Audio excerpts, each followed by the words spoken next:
Whether you're a skeptic or a believer, join me, Rob McConnell, as together we'll investigate the world of the paranormal and the science of parapsychology here on the X-Zone Radio TV show on XZBN and the X-Zone TV channel on Simul TV. Since 1990, the X-Zone Radio TV show has been the place where people dare to believe and dare to be heard. Together, we'll investigate UFOs, aliens, ghosts, Bigfoot, psychic phenomena, lake monsters, conspiracy theories, government cover-ups, the truth embargo, alien abductions, ESP, haunted locations from around the world, and so much more. With over 28 years of broadcasting and more than 4,500 individual guests, the X-Zone is truly a place where fact is fiction and fiction is reality, as evidenced by the credibility, integrity, and professionalism of the guests that we bring to our international audience. If you have seen a UFO, had a close encounter, seen a ghost, Bigfoot, lake monster, or a story that you would like to share or have investigated, contact me, Rob McConnell, by sending me your email to xzone@xzoneradiotv.com, or you can call toll-free 1-800-610-7035, extension 143, and on Skype, X-Zone Radio TV. For more information on the X-Zone Radio TV show with yours truly, Rob McConnell, visit www.xzoneradiotv.com or www.xzonetvchannel.com or simultv.com and xzbn.net. Until next we meet here in the X-Zone from our broadcast center and studios in Hamilton, Ontario, Canada, always remember, X-Zone Nation, keep your eyes to the sky and your heart in the light.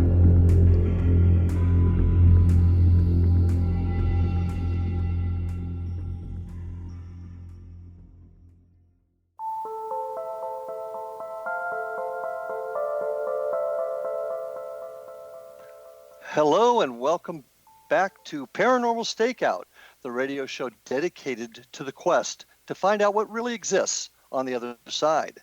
I'm your host, Larry Lawson, coming to you from the X-Zone Broadcast Nation, headquartered in Hamilton, Ontario, Canada, and I'm speaking to you from the Southern Command Post of the X-Zone Broadcast Network in beautiful Vero Beach and Fellsmere, Florida. And really pleased tonight to introduce our guest who's going to join us on our journey, Michelle Desrochers from Canada's Most Haunted. Michelle has been actively researching the unexplained and working for the past 15 years in an area primarily focused on malevolent and demonic attachments. Michelle has been around spirits from a very early age, and a malevolent experience during that time prompted her to begin her studies into the paranormal. This led to the study of demonology and various religions, with a more in-depth look at spirit research and communication. She has considered herself privileged to have been invited to some of the most wonderful locations to investigate, and she's humbled by the positive comments by fans, but also the faith that her clients have put in her by entrusting themselves and their families to her. She can often be found at her office, which is literally an old Gothic revival manor house in Niagara Falls, interacting with the spirit residents of that home. Michelle, welcome to Paranormal Stakeout. Thank you. Thank you for having me. Well, and I've been kind of excited about having you on the show. We've had a lot of guests. We get a lot of guests that talk about their experiences in the paranormal, their investigative or research work. But your work seems to be a little bit different, and I really want to spend some time chatting about that. But first, the audience would like to hear how did you end up in the world of the paranormal? Not by choice. I can tell you. No, realistically, I guess I had an attachment myself from a very young age. I mean, I've been seeing spirits my entire life. I do come from a line of mediums, a long line of mediums. So I really didn't fear spirits, and I was fortunate that I did not have a family that would discourage me from the things that I saw. You know, like you have an imaginary friend. I didn't have somebody saying, "Don't be silly, you're ridiculous." It was encouraged because of the fact that I really did have I really did see things. So, you know, I was okay with it. And somewhere along the line, around the age of, puberty, which seems to be the target age that attracts more malevolent beings. And I'll admit it, I was that kind of a teenager. I was curious as well about those sort of things. So something malevolent came in probably around the age of, 11 or 12. Mm-hmm. And I really started to notice it because I'd have friends, girlfriends come and have, slumber parties and so on. And one night we were in my room because, I'm the teenager. I'm coming on the teenage years. I want my room in the basement and play my Uh-huh. music loud, etc. And man, they were over. And then we ended up with this huge cold spot that came in. I mean, we could see our breath. And then there was just like this breeze. I mean, strong enough of a breeze that her hair was moving. And all of a sudden, I'm going to show my true age here, but we had albums. I mean, I know you have them now, but back then it's all we had. So anyway, I always had my albums, with the covers with the slits facing out. So it was just easy to go in and grab one. And they just started flinging of the out of their sleeves and just kind of going all over the place. So back then we didn't have the internet, and I didn't know a whole lot about poltergeist activity, things of that nature. Mm-hmm. So, I had the foul smells, sewer, rotten eggs, that kind of thing. I'm like, oh man, okay. I started getting into researching, a little bit about it with about Ed and Lorraine Warren. Mm-hmm. Read the book The Demonologist later on, a little bit later on in years, and realized that, wow, you know what? Because I'd had this thing with me a long time before I could get access to books like that. Mm-hmm. And I basically just started changing my mindset, and it's not like I could even, didn't know enough to burn sage and things like that. And it wasn't readily accessible. So I just started changing my mindset the most and burning a lot of white candles and, using whatever oil I can get. And I had an aunt at the time who was friends with, because she was a very faithful churchgoer. So she had, become friends with some of the church, the Mm-hmm. churchgoers, and actually connected me up with a very open-minded Catholic priest who, really was very versed on malevolent entities and spoke to me about possible poltergeist activity, but we still couldn't work out the fact that there were the foul smells and growling and things like that. So, Mm-hmm. said, well, this is probably what's going on with you. But over time, it got a lot easier for me because I just got into a different mindset altogether. So most of your early years, your learning, if you will, Mhm. wasn't with the help of others. It was you basically are self-taught. Would that be Oh, accurate description? man, I was solo. Yes, definitely. It's not even something that you could go around and talk to people about. Mm-hmm. Even having Not mediumship then. abilities, it was called, like my mother would say, well, okay, that's the family secret. You just can't go talk about that. Oh, great. So, and my mom didn't really want to talk about it either. I mean, she didn't discourage me from it, but she really didn't want to have conversations about it either. But things were going on in the house. So she was Mm-hmm. realizing that there was a problem. But yes, I was definitely self-taught. So and like many of us in the field have found poltergeist activity and young teenagers, prepubescent teenagers, or just recently pubescent teenagers tend to attract this type of attention. Would you agree with that? I would definitely agree with that, especially girls. We're very Mm-hmm. emotional creatures. Not that boys don't go through a whole mix of emotions themselves when they're going through this change of life, but women, I mean, we're just super emotional, and we can go through it when we go through menopause as well. But I Mm-hmm. went through it with my daughter also when she was going through puberty. I mean, the whole place was through the roof. And I knew what I was doing back then, like when she was going through it. So, you know. Well, do you think this type of activity that you've described yourself, as well as your daughter going through, um, does it have anything to do with our own emotions? Yes, but is that the primary cause, or is the other side attracted to that? What's your theory on that? I do believe that the other side is possibly attracted to that sort of energy, because I know myself, and based on a lot of the cases that I've done, and my daughter as well, when these things start making their presence known, it's a very powerful energy, and they do have a way of affecting your mindset. And I took a huge interest in learning about dark things like the occult and witchcraft. And I remember my daughter coming to me when she was probably about 15. So she said, she goes, I'm really interested, in learning about this. And I'm like, wow, okay, how do I delicately handle this?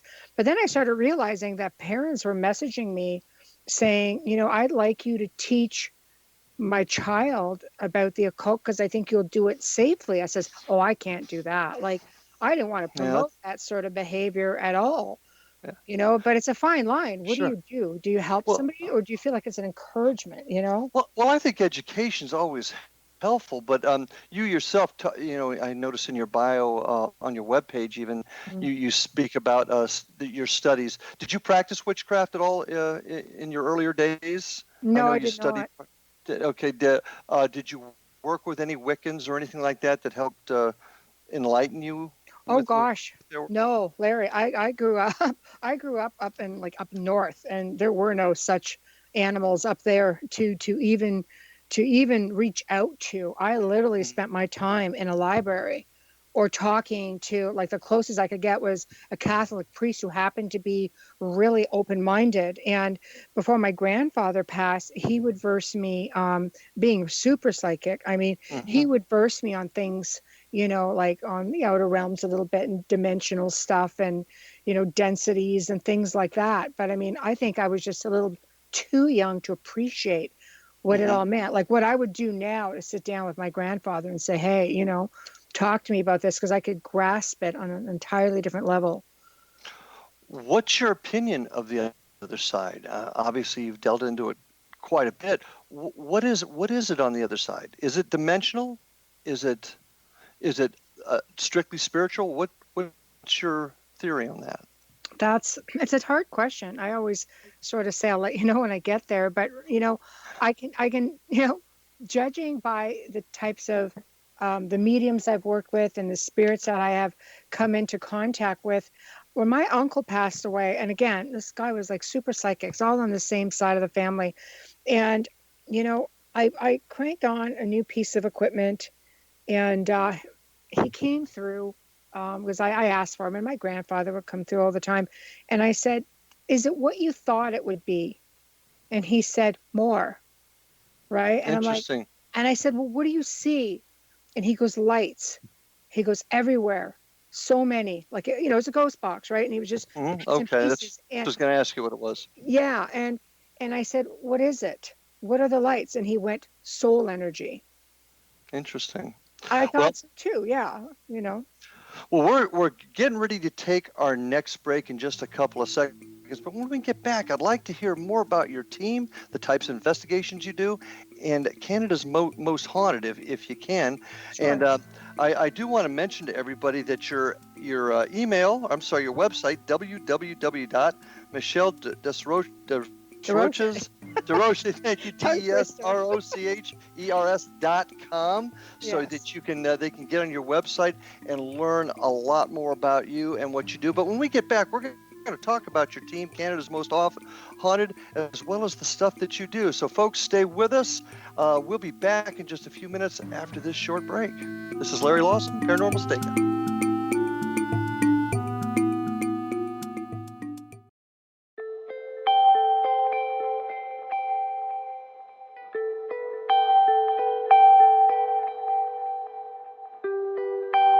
It's hard to listen to the news without realizing we're living in volatile, unprecedented times. Yet never has there been such an opportunity to transform the human condition. As old structures fail, where can we find the guidance to co-create a better way? Find Your Path Home is an ever-evolving, leading-edge information, education, and healing resource center designed to support and guide you on your path to unity and enlightenment. Based on sound principles employed by shaman worldwide, we provide techniques that can support you through the current transitions, offering online shamanic classes, international long-distance shamanic healing sessions, complimentary Mission Evolution radio episodes and Stairway to Heaven TV vignettes, seminars, retreats, and much more. All of this can be found on findyourpathhome.com. So I was watching the X Zone TV channel last night when I was abducted by aliens, and they kept repeating to me over and over again, simultv.com, simultv.com. What's simultv.com? That's what I asked them. They had it written on the side of their UFO. How do you spell that? UFO. No, I mean simultv.com. simultv.com. simultv.com. Right. simultv.com. Interesting that you were abducted by aliens in a simultv.com UFO last night. Oh, yeah? Yeah. Now that you mention it, I remember now last night I was awakened from a deep sleep. My great-grandmother was standing there. She said she'd come from the hereafter to tell me about simultv.com. She even spelled it out for me. simultv.com, sonny boy. simultv.com. simultv.com, sonny boy. Wow. Yeah. Guys, you'll never guess what my psychic guru just told me. simultv.com. Exactly. Are you guys psychic too? Of course. We all know about simultv.com. simultv.com.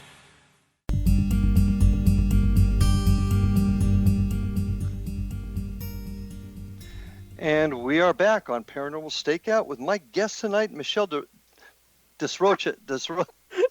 I knew I would mess it up. You're going to get it by the end of the show. I'll work on it. Michelle runs a group called Canada's Most Haunted. She's a medium, a paranormal investigator, and I'd like to hear more about your group and what it is that you guys do and the types of investigations you work. Tell us a little bit about Canada's Most Haunted. Canada's Most Haunted is actually a legal registered copyrighted company, and I run it as a company. So we do have insurance, things like that, when we do go in to do investigations. I don't investigate typically the same way as most people. Realistically, I can't go into somebody's house and start communicating with something that they don't want there. Now, bearing in mind, I only deal in malevolent or alleged demonic cases. So, I know what I'm looking for when I'm interviewing somebody. I have, an amazing medium on my team. I have access to a remote viewer as well. We have a priest. We're fully loaded. And after all these years, I know what I'm looking for. So we go in and we basically just get down to business. Not that we don't record while we're there. We absolutely do. But you won't see me doing typical EVPs. I can't go and make an invitation to communicate. I look at doing, whether it's a Ouija board or, voice recorder, ghost box, anything of that nature. If you are inviting communication, it's essentially a sort of invitation. And I can't in good faith just go and do that in somebody's home and then walk away and then leave them to pick up the pieces. I can't do it. So if I get this right, what you're saying is you don't want to invite something in, no, and leave it there for them to deal with. But aren't you going in anyway because they've called you on a spirit? No, absolutely. What I'm saying is, yes, I'm going in to communicate. To basically, when I go in, I'm not going to communicate with it. I don't really care what it has to say. I'm going in with the intention of clearing it. Gotcha. I have I'll have a remote viewer tap in and we'll figure out what's going on. And well proven, she's well proven. And basically, she's been tested scientifically and she comes in at a 92% accuracy rate. So if she says to me, this is going on, and she's right about 92 to 95% of what we always do, I'm going to take her word for it. So I don't go there saying, okay, well, now I need to communicate with this thing. The family doesn't want to communicate with it. The family doesn't want it there. My first shot in there, I will research it thoroughly first. I will try to get an idea of, the geographic, the areas, whether I'm dealing with ley lines, things like that, because I do deal with crazy locations. And then I will get a little bit of the history. I'll get the background on the people, everything. I already know pretty much what I'm up against when I go in there. Otherwise, I wouldn't be going in. Okay, and I, being a cop myself, knowing your background, going in fully prepared is really, really important. So I appreciate that. So you don't get a call from somebody that says, I've got my cabinet doors flying open and the lights flashing on and off. Tell me what it is. You're getting the calls from folks that, hey, I need help. I've got something bad here. I've got Oh, correct? yeah, oh yeah. And it may include, it may actually include doors flying open. And I Well, have to yes. determine, like, am I dealing with something supernatural, or am I dealing with self-projected energy, being like poltergeist? Am I dealing with mental health? I have to ask all the hard questions, but I'm fairly Good. seasoned in all this. I don't jump to conclusions. There's so many logical explanations for a lot of the stuff that goes on. I can't just go in there and start screaming the D word, or you just can't. You have to have a level head, Good. and I have to explore everything. Well, it's also an issue of responsibility. Also, there's a lot of folks out there, and we've talked about it before on the show with other guests. Folks that they may even mean well, but they really don't know what they're doing, and they give a false impression or false hope to a client that they can do things that they can't. And that's a very very big ethical concern for me. I want to backtrack a little bit. You mentioned use of a remote viewer, and that's pretty unusual for most teams. And having a little bit of knowledge in that area, your remote viewer, you say that she's trained and tested. Where did she get trained and tested at? Oh, well, I spoke to the doctor who definitely trained her, and he mapped her brain along with 800 other mediums. And that's her information to tell. And it is available out there. And I mean, and he even does interviews and so on. So it's definitely someplace I can hook you up with. But out of 800 mediums, she tested the highest. Interesting. And she finds missing children. She finds victims of human trafficking, solves murders, things like that. So interesting. Yeah, Okay. she's good at what she does, for sure. And I always like to give her kudos and a mention. Well, yeah, and there's been a lot of very positive information out on what remote viewers can do. Most of it is through the government, and that's what I was wondering was that where she got her initial training? Nope. No? No. She's naturally gifted. She didn't train to do this. A lot of people do. Right. You can actually take courses on it for sure, but no, she's a natural. Okay, but she's tested by an individual. Now, a doctor. I would really like to talk to this doctor. Is there a way for me to, Absolutely. Is it on the website? I can send, no, it won't be on my website, but I can send you the information, and you could probably even look at a future prospect for a show. He's wonderful. Oh, I would really, really enjoy that. Happy to. So you use a remote viewer, you use a member of the clergy? Yes, we do for the real hardcore, cases. A lot of times, believe it or not, when you remote view, there's a lot of stuff you can clear remotely. Interesting. I've not heard that one yet. Okay. I've been witness to it, and it's fascinating, when you have somebody who really knows what they're doing, because I know viewers who have struggled with it, and they end up having things follow them. Like, there is a process to it, the right way and the wrong way, and the no way, don't do it. And sure. Then they end up in trouble, so, and then I'll get a call. So it's just, we're happy to, help out colleagues and so on. It's an art form for sure, How often does it get bad enough where you have to call in a member of the clergy on the cases that you work? We have an independent bishop on staff, so he does his pre-the Vatican rites of exorcism. Sometimes it's just a good old-fashioned blessing, and it's a good old-fashioned clearing. And the only cases that I do, realistically, are cases that require at least a blessing. Sometimes if you work with the mindset. I've spent years working with just the mindset of the individuals, and educating them and changing how they think, and a lot of times it's changing their mindset from victim to warrior, giving them back control, educating them on things like that. Most of the people that I've helped that way have never needed me a second time, very seldomly, because they've got it. I'll hear from them and say, something spiked, but we just want you to know we're okay. We got it taken care of. And they go on to either start their own groups or help people independently. It's really awesome to see how people like to pay it forward when they're educated. Have you ever had a case that just frankly went south? You thought you had it taken care of, and you get a call back a few weeks later.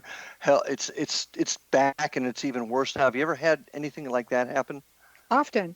There's never a guarantee when you're doing cleansings. We've gone back to places sometimes 3-4 times, but we find in those cases, a lot of times it's because the people are so conditioned to living in fear this is where mindset really does come in, working with people and being the counselor. Like I took a little bit of counseling just so I knew how to properly communicate with people, read body language, that kind of thing. Nothing heavy duty by any means. But when you are living in fear and you're paranoid all the time, thinking you're being watched, you can clear a place. But if you can't change that mindset and they keep thinking that they're being watched and they're nervous and they're upset, you're running into the fact that it's going to come right back in, or it could potentially attract something else. Or sometimes then you start dealing with the mental aspect of it. There's really a lot more involved than just going in and starting to do clearings, etc. Oh, that's for darn sure. I mean, understanding your client's background's got to be a vital part of this whole thing. Yeah, I agree. Can you share the most complicated case that you've had, the most difficult one? Are you able to share something like that with us? I've had some very difficult cases. I've got one that's ongoing that I can't really share in its entirety right now because I'm very, I respect confidentiality. When I speak of cases, it's because I have permission to do so. I don't name names. That's why sometimes people want to do the shows that I film, because it's their way of telling their story so people can maybe learn and not be victimized the way that they were. But I have had cases where the land is just bad. And you can't change it. I've gone into locations where people have lived under oppression for, my longest one was like 50 something odd years. And I did one, it took me over a year to do, and I bet you it was 22 years. And finally, we were able to clear the house, and we can never get the land 100% clear. It just won't clear. It's just, you have elementals, which are nature, earth spirits. Yeah. And you might be able to relocate them for a little bit, but you can't move them. They come back. We've had situations where there's been the cult and black masses, sacrificial stuff done on the land. The land has just been sort of damaged. I've had some situations where there have been extraterrestrial activity on the land, and you just can't. How do you clear that? You really can't. Extraterrestrial. That's something that when we get back after our next segment, I'd like to talk to you about. Is there a connection there, as well as a few other things? So, folks, we're getting ready to take our next break. I want you to stick around with more from Michelle and Canada's Most Haunted. So stay with us, and we'll be back right after these messages.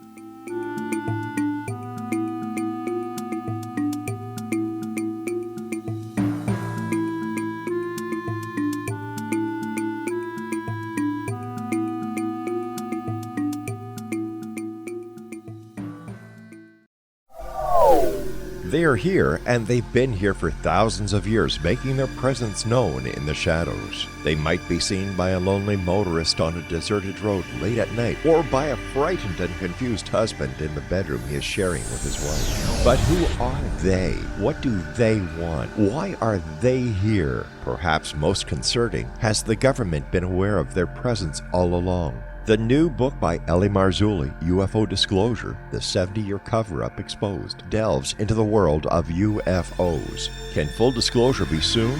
Order now and receive a free hour and 37-minute DVD on the UFO phenomenon. UFOs are real. Get both the book and the DVD, a $40 value, for only $19.99. To order your book and DVD today, go to lamarzulli.net. That's LAMARZULLI.net. Rob McConnell here, presenting an overview for Nicholas Paul Jennings, author of a fascinating book, Amen. It presents facts revealed by Egyptologists, facts that enable us to understand why Amen is the beginning of creation of God. It provides recommendations for religious leaders of the major religions to unify their beliefs and teach the Word of God. Love one another. Amen informs people how mankind conceived God. It was the Egyptians that developed the concepts of a soul, a hereafter, and Son of God. And finally, after the worship of many gods, they conceived the belief in one universal God, the maker of all there is. For more information, visit www.futureofgodamen.com. That's www.futureofgodamen.com. You have heard of the X Zone? Now watch it on Simul TV, plus 500 video games, live TV channels, free video on demand, worldwide, and more. Does this sound like tomorrow's television? Well, it is, but you can have it today, right now. It is Simul TV. Simul TV offers what the others only wish they could provide. 15 exclusive channels like X Zone, sci-fi, and horror. We are worldwide. No other provider offers that. 500 built-in video games. No need to have an extra expensive system. We have them included. Free video on demand. Live streaming events from around the world. Interactive online network, and much more. Tomorrow's TV today. Simul TV. Sound too good to be true? Well, it's not. You can have Simul TV today. Sign up at simultv.com. Do it today.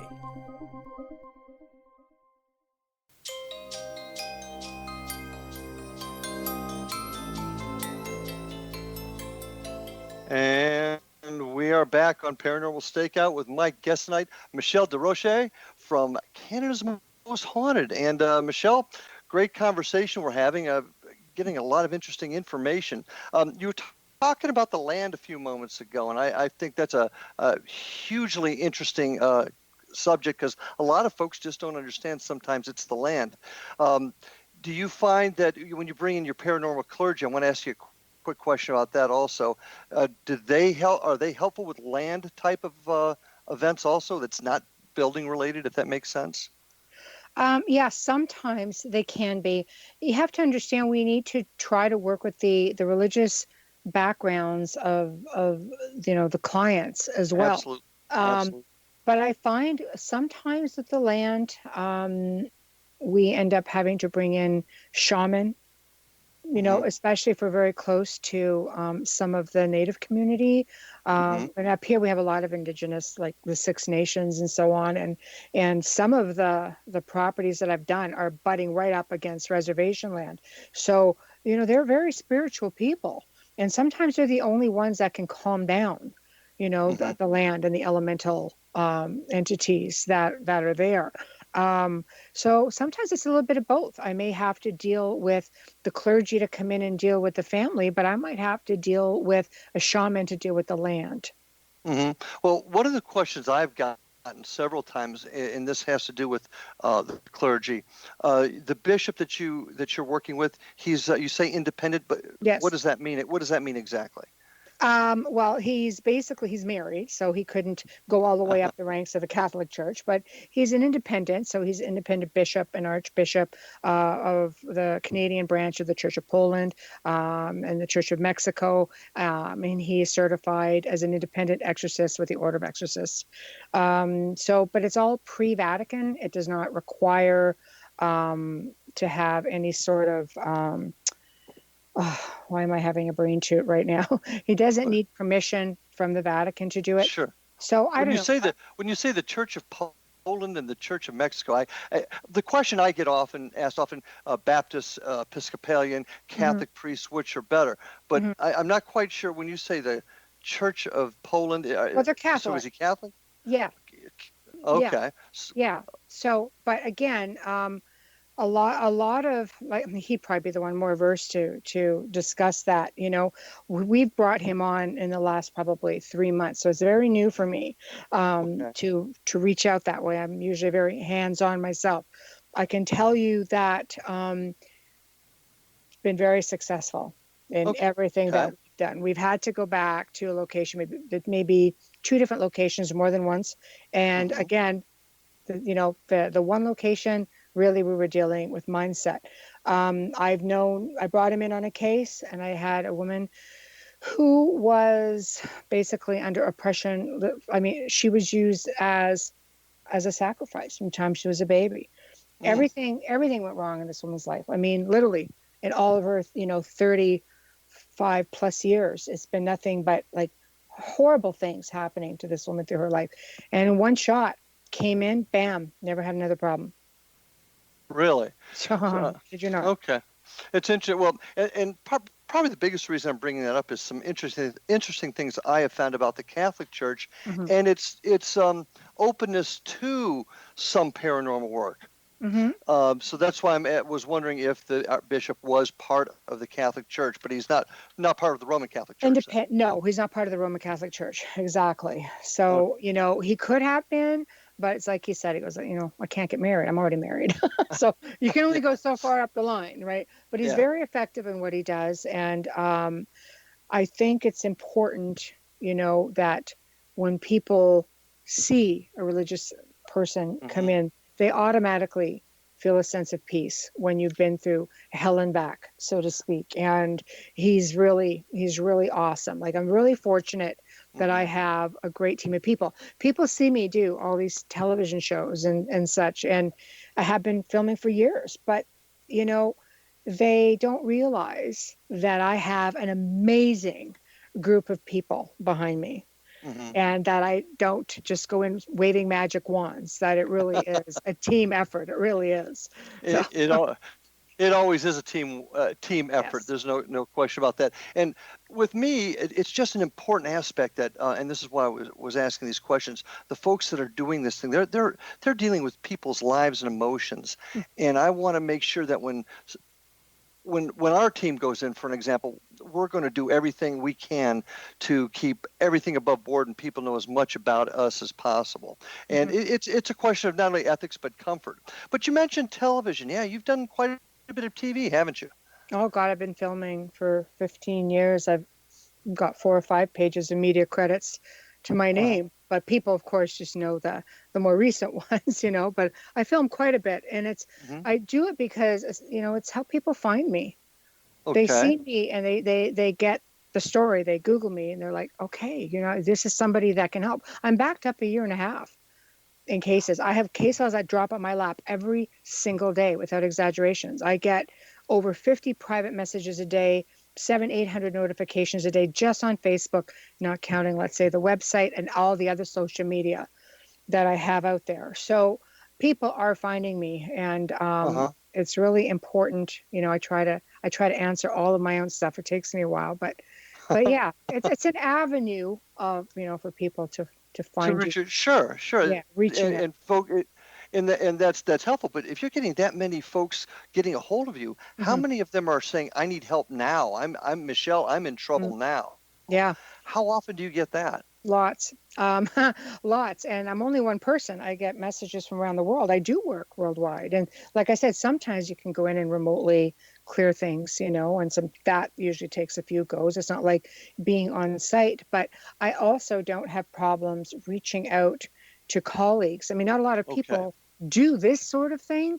So, I'm a little bit more limited than if I had somebody who just messaged me and said, hey, we have a ghost walking around. We just want to know who he is and pop him out or get to know him or, Yeah, so, I don't know how you'd have time for that. I know. I don't. No. But if you get like 3 or 4 folks calling you or messaging you in one day, they're desperate for help. You will oftentimes, for lack of a better term, farm that out to somebody that could also help. Yeah, I always look for people. I try to figure out where they're from. And I have a really good network of people that, send people to me. I send people, around to them as well. Because, unfortunately, it's trying to find reputable people.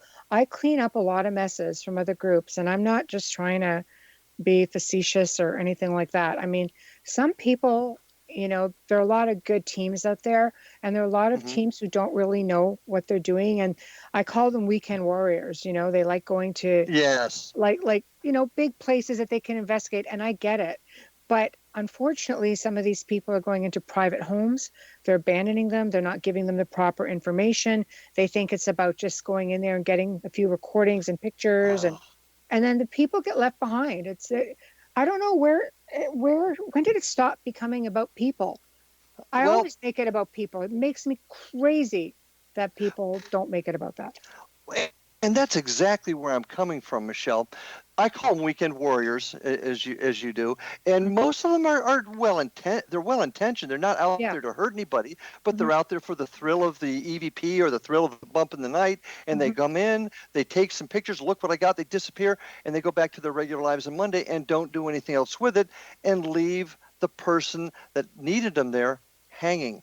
And sometimes, even worse, they make promises they can't keep, and they cause even more harm. And sometimes these are folks that they don't mean any harm. They just don't know what they're doing. And sometimes if they're flat out charlatans looking to make a name for themselves and harm themselves, and in the process harming others. And that's a very big, important issue for me. Oh, that, and make things worse by, challenging what's there and demanding, that they communicate. And honestly, I've just heard so many horror stories, and it's really hard because it makes us all look bad. And I am so, like I said, I'm so grateful and always humbled by the messages I get and the people who reach out to me, the people who entrust themselves and their families to me.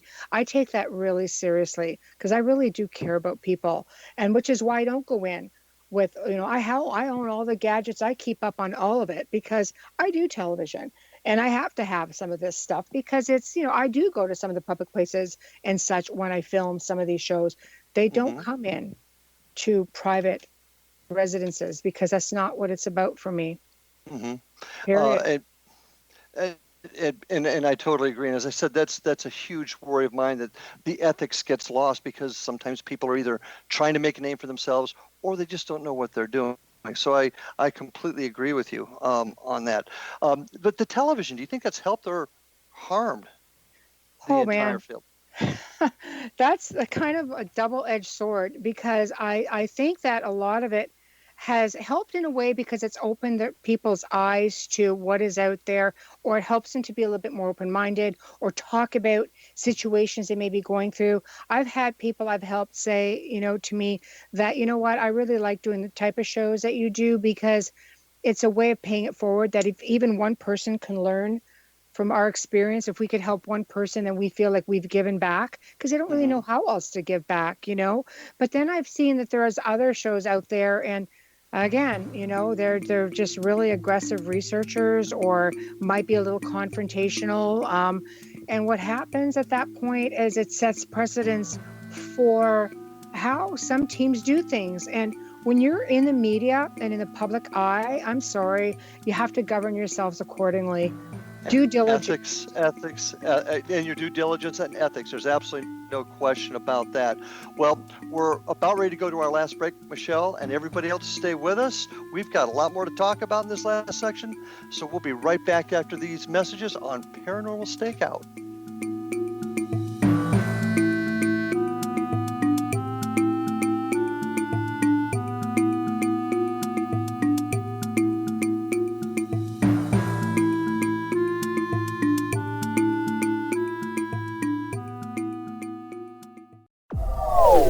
They are here, and they've been here for thousands of years, making their presence known in the shadows. They might be seen by a lonely motorist on a deserted road late at night, or by a frightened and confused husband in the bedroom he is sharing with his wife. But who are they? What do they want? Why are they here? Perhaps most concerning, has the government been aware of their presence all along? The new book by Ellie Marzulli, UFO Disclosure, the 70-year cover-up exposed, delves into the world of UFOs. Can full disclosure be soon? Order now and receive a free hour and 37-minute DVD on the UFO phenomenon. UFOs are real. Get both the book and the DVD, a $40 value, for only $19.99. To order your book and DVD today, go to lamarzulli.net. That's LAMARZULLI.net.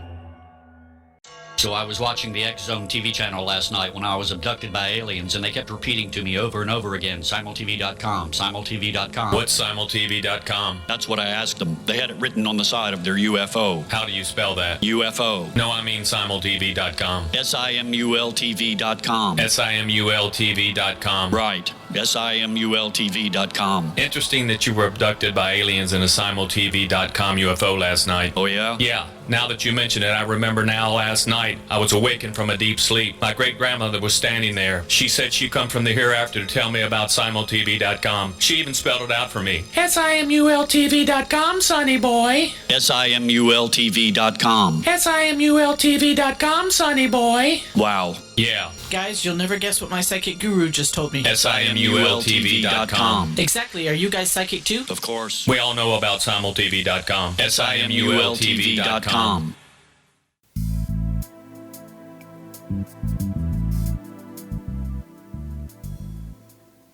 And welcome back to our final segment tonight on Paranormal Stakeout with my guest, Michelle Desrochers. With, You're getting closer. I'm getting closer with Haunted Canada. You can visit Michelle at her website, www.michelledesrochers, DESROCHERS.com. And that'll give you Haunted.com if it's easier. or Canada's most haunted.com. I'll get this right. So go ahead, please visit one of those two websites to learn more about what Michelle and what she does. I also want to invite you to tune into some of the great programming on the X-Zone Radio and Television Broadcast Network. Go to www.xzbn.net and take a look at all the terrific other shows on the network that you can entertain yourself with, as well as learn many aspects of the other side. Also, take a look at some of my shows at www.paranormalstakeout.com. You can also visit me at my own team's website at www.paranormalfbi.com down here in Florida. Well, this hour's been going kind of fast, Michelle, but there's some other things I'd like to chat with you about and get your take on. In particular, children, teens, and the paranormal. What's their connection? How do kids get connected to the paranormal? Too much television. Okay.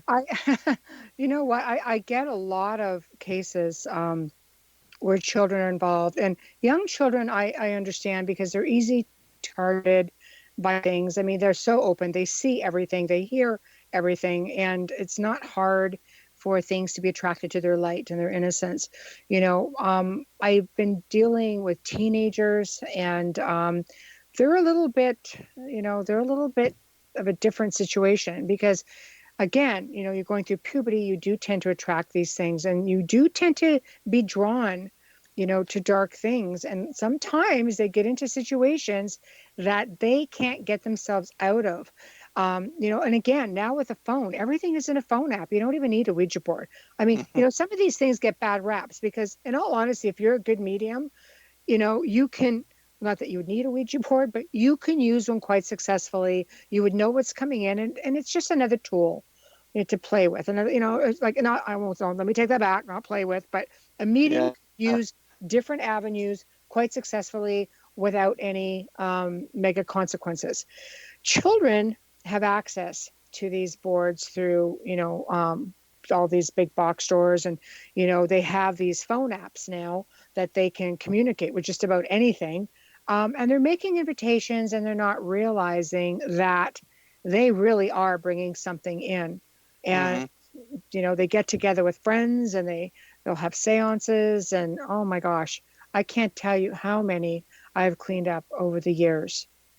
Oh, heck, I can remember when I was a kid, before I knew any better, we'd go to a party and pull out the Ouija board. But that's one area that I'm very, very concerned about, and that's opening those doors with a Ouija board. So I agree. That's something that we need to educate our children, that this is not a toy to play with.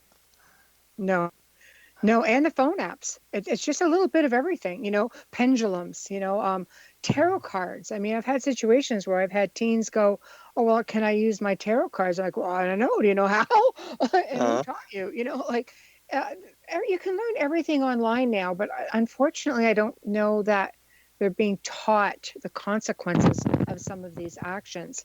And then when you come in, you get the place clear, and you can end up falling back into the same situation or peer pressure, things like that, you know? So it's, I always like to, I've worked with a lot of kids, and I've done talks, you know, on trying to educate them and unfortunately, kids are fearless nowadays. You can't even That they are. instill that fear into them.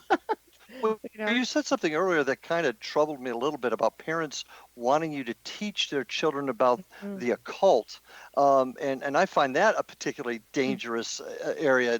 How often do you actually get parents asking you to teach their kids about the occult? That's Honestly, through all of my years, it's pretty low. But there's good. still been about like a half dozen to a dozen times throughout my 15 years, which to me is half a dozen to a dozen too many. I agree. Well, I mean, wouldn't the thing be tell the parents just tell them no, they can't? Yeah, I guess the fear is, I had one mother email me and like years and years ago, and she basically said, no matter what I do, I've tried to ground her. I have tried to, I've taken everything away. Hmm. And it's not like they even really had a lot of cell phones, back. Well, I guess they did 15 years ago, but nothing like we see today with mini Hmm. computers and phone apps.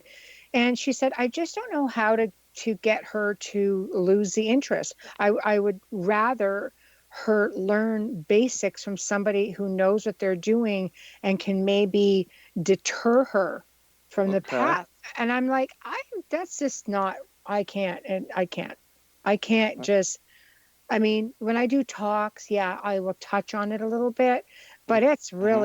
it's really a difficult thing to ask someone to. I don't want to educate necessarily anybody on the occult perils of it. Good. Absolutely. Good. But Yeah. Back in the early 90s, late 80s, I did a lot of work in law enforcement with people that were getting mixed up into it. And most of them, fortunately, just flat grew out of it. But there were some individuals that, just got them, and teenagers got themselves in so deep, they never, ever really got out of it. So that's a kind of a touchy subject with me because mhm. I've seen kids hurt very, very badly about that. But let's talk about younger kids now. There's always been the talk in our field about how younger children are more open to communication with the other side, have the imaginary friend maybe not so imaginary, and how about also the young kids talking about past lives? Talk to me your experience with younger children and all of this. Yeah, younger children, I've worked cases that have started out because the child was tricked into believing that he was speaking with another child. And, it's always pretty much the same old, same old. I want to come over and play. And of course, the child says yes, or they get bullied into saying yes. They Mm-hmm. become fearful. Mm-hmm. And then all hell breaks loose after that. Next thing you know, that's when you're getting the whole infestation period, banging on the walls, scratching, doors opening and closing. I mean, just chaos. But sometimes what I find, I like to try to work with parents because I can't tell you how many times I've heard parents say, well, we didn't believe him. We thought he had an imaginary friend. We tried to discourage him. And I'm like, if you belittle a child Mm-hmm. into thinking that they're being stupid or silly by sharing that experience with you. I'm not saying lead the child, I'm just Mm-hmm. saying listen to the Mm-hmm. child, maybe read between the lines. Because if the child is afraid to come to the parent who they look to you for protection because they're afraid, if they're telling you, they might be potentially afraid. Maybe they are being bullied, or maybe they're just not sure. If they would ask their parent, can this child come over to play the same way they would any other child? Mm-hmm. Because they really see him. Mm-hmm. Okay. Why are younger children affected so often? What's your opinion on that? I believe it's their light, their innocence, you Mm-hmm. know. I mean, like anyone else, if they're if they're in a maybe not so good environment, or if they're being bullied at school, for instance, they're anxious, and I mean, there could be many reasons that would attract. State of mind on average can attract different things to come in, but children, they see things. I always say that we're born with at least 6 senses, and we live in a physical world, so we rely on our physical senses. But children, they still have that ability to see beyond the physical. And some people retain it all the way, obviously, into adulthood. Children seem to have it a lot. So they're going to see things, and the other things that are out there know that they can be seen. They know they're going to be acknowledged. Yeah, and children are an open vessel. They're just not clogged up with all the things we adults are. Agreed. We've got just a couple of minutes before our time is done, Michelle. I'd like to ask your opinion on the state of the paranormal union, so to speak. What is the state of the field of paranormal research and investigation, and where do you think we're going? Again, double-edged sword. Some of us are very cordial and open to working with other teams. I love my colleagues. I have people reach out, and I'm always thrilled to be able to give back or to assist in any way that I can. And like I said, I have a great network of people. But what saddens me is when I see so many of these Facebook pages, because everybody adds me, and I'm always cordial enough to say, oh yeah, happy to do it, but I see so much bashing or self-proclaimed experts. People, there are no experts in the field. And, even being portrayed as one, I'm like, oh, okay, but I also that's a whole nother subject of how do people get tagged as experts? What are their credentials? Who has credentialed them? Exactly. That's another big issue of mine. Exactly. There are no experts. We're all students. And I, for one, try to learn something new every single day. I do a lot of reading, a lot of researching, and I never want to stop learning because there's nothing definitive about the paranormal. For anybody to come out and say, well, I'm an expert in this. I've had people say to me, oh, you're a demonologist. I said, no, I'm a student of demonology. Yeah. Well, and that is certainly where we need to go. I'm a big believer in training, structure, and standardization. It's going to be a big help in our field. But Michelle, our time is done tonight. I want to thank you for being on the show. Thanks to everybody that was listening tonight. And we'll hope to talk to you soon. And thank everybody, all of you out there, for listening tonight. We'll see you next time on the other side. Thank you.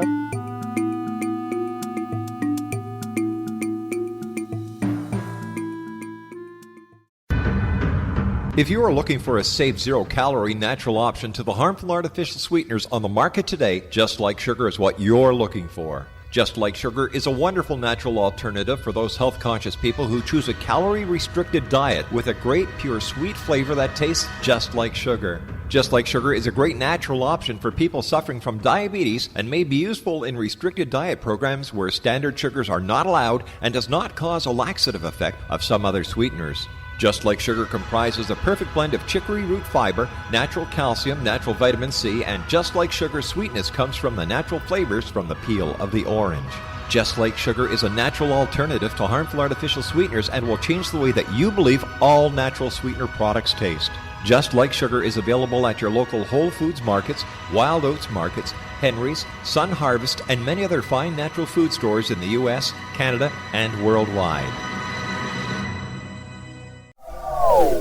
They are here, and they've been here for thousands of years, making their presence known in the shadows. They might be seen by a lonely motorist on a deserted road late at night, or by a frightened and confused husband in the bedroom he is sharing with his wife. But who are they? What do they want? Why are they here? Perhaps most concerning, has the government been aware of their presence all along? The new book by Ellie Marzulli, UFO Disclosure, the 70-year cover-up exposed, delves into the world of UFOs. Can full disclosure be soon? Order now and receive a free hour and 37-minute DVD on the UFO phenomenon. UFOs are real. Get both the book and the DVD, a $40 value, for only $19.99. To order your book and DVD today, go to lamarzulli.net. That's LAMARZULLI.net. You have heard of the X Zone? Now watch it on Simul TV, plus 500 video games, live TV channels, free video on demand, worldwide, and more. Does this sound like tomorrow's television? Well, it is, but you can have it today, right now. It is Simul TV. Simul TV offers what the others only wish they could provide. 15 exclusive channels like X-Zone, Sci-Fi, and Horror. We are worldwide. No other provider offers that. 500 built-in video games. No need to have an extra expensive system. We have them included. Free video on demand. Live streaming events from around the world. Interactive online network, and much more. Tomorrow's TV today. Simul TV. Sound too good to be true? Well, it's not. You can have Simul TV today. Sign up at simultv.com. Do it today.